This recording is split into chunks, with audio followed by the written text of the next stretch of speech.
Siku hizi watu hata ndoa wanakutana Facebook. Vitu vya ajabu sana vinaendelea. Watu wanakutana kwa njia ya mtandao. Sisemi kwamba Facebook na Instagram huwezi kukutana mtu. Unaweza ukakutana nao. Watu wazuri wapo kule. Hata mimi niko kwenye Instagram, kwani mtu mbaya?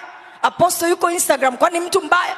Hapana. Unaweza ukakutana watu wazuri kwenye mtandao. Lakini sasa watu wamerahisisha mambo mno. Unakutana na mtu kwenye mtandao, unakuja kuonana naye siku anaenda kulipa mahari. Unakuta jamaa na kichogo ambacho ulikuwa ukitarajii. Kwa sababu kule kwenye mtandao huna uhakika kama picha anazoweka ni zake ama si zake. Mtu mmoja akaja ofisini kwangu juzi. Akaniambia, "Pastor, nimepata mtu." Nikamwambia, "Okay." Ni mtu mzima kidogo, age go. Kashaka singo, kachoka. Akasema, "Pastor, mimi yoyote anayekuja huyo." Sasa akaja akaniambia, "Pastor, nimepata mtu." Lakini huyu mtu niliyempata mimi nimemwambia niko tayari hata leo hii. Mimi nimeshafanya kila kitu, nimeshazaa watoto, nina biashara na maisha yangu. Mimi ninachotaka ni mtu tu tuishi, tupendane, nimpende, anipende, twende bichi tuogelee. Nikasema, balai. Wewe unafikiri ndoa iko hivyo? Ndoa ni kuogelea na kwenda bichi kila siku. Ndoa ipi? Za hawa jamaa ambao tumekutana nao kwa Instagram.